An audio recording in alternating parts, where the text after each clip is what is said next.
What is diction? Diction is word choice. But there's more to it than that.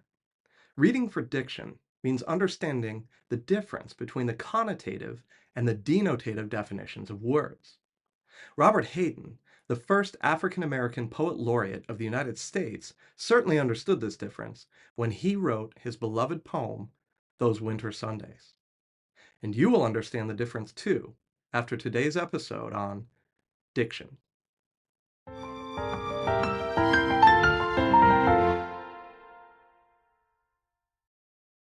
A painter must use paint, oils, watercolor, acrylics, and the choice of paint is going to be awfully important to the finished product.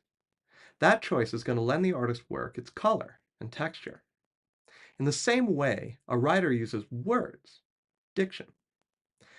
When a storyteller or a dramatist, an essayist, or especially a poet chooses one word over another, that choice is awfully important for a story, play, essay, or especially a poem. And that important choice is what we talk about when we talk about diction. Robert Hayden paid careful attention to diction in Those Winter Sundays.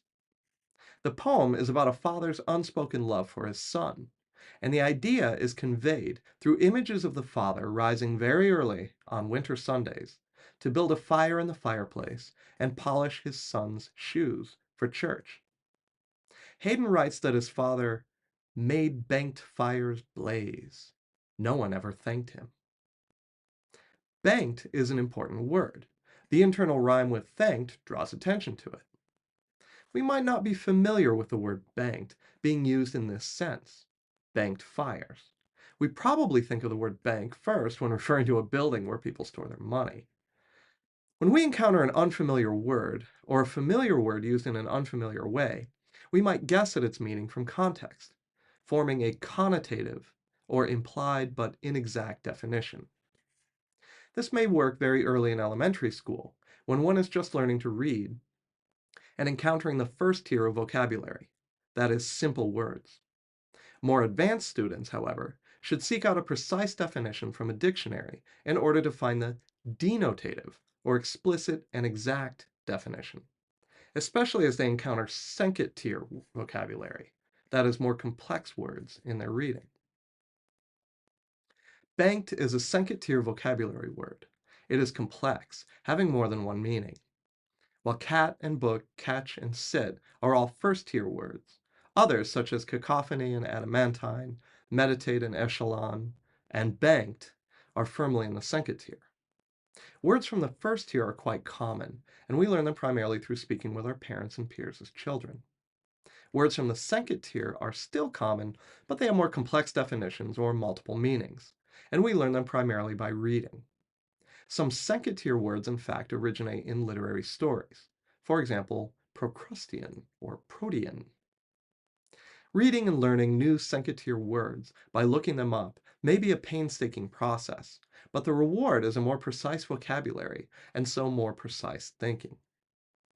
Some writers, Ernest Hemingway for example, write splendidly using fairly basic diction, achieving a spare prose style with first tier words and a limited number from the second tier.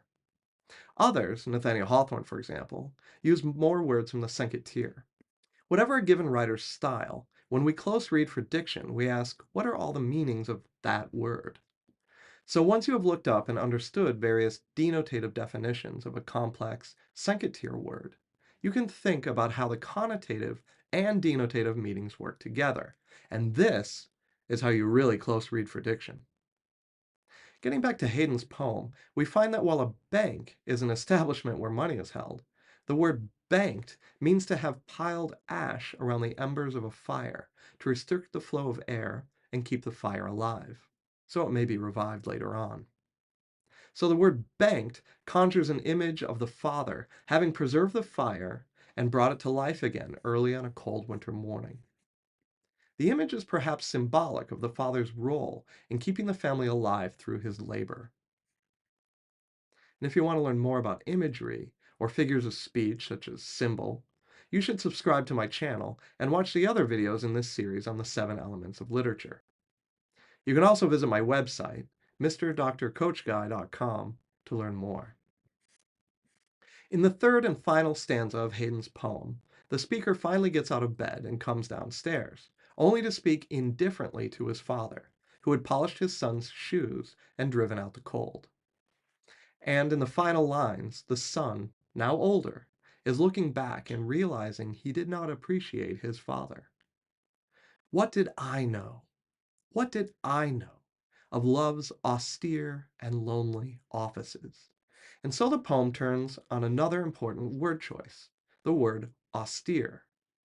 Austere may mean stern and sober, or morally strict, all of which may apply to the father in the poem, who gets up very early on Sundays to polish his son's shoes for church going. But austere also means simple and unadorned. In the end, the father's love was simple and unadorned, something the speaker of the poem may not have appreciated when he was a child, who may have been focused more on his father's stern and sober, morally strict qualities. Austere comes from the second tier of vocabulary. So, does Hayden mean the father's love was stern and sober, morally strict, or simple and unadorned? When close reading for Diction in Hayden's Those Winter Sundays, we realize that austere, in the case of this father's love, means all three.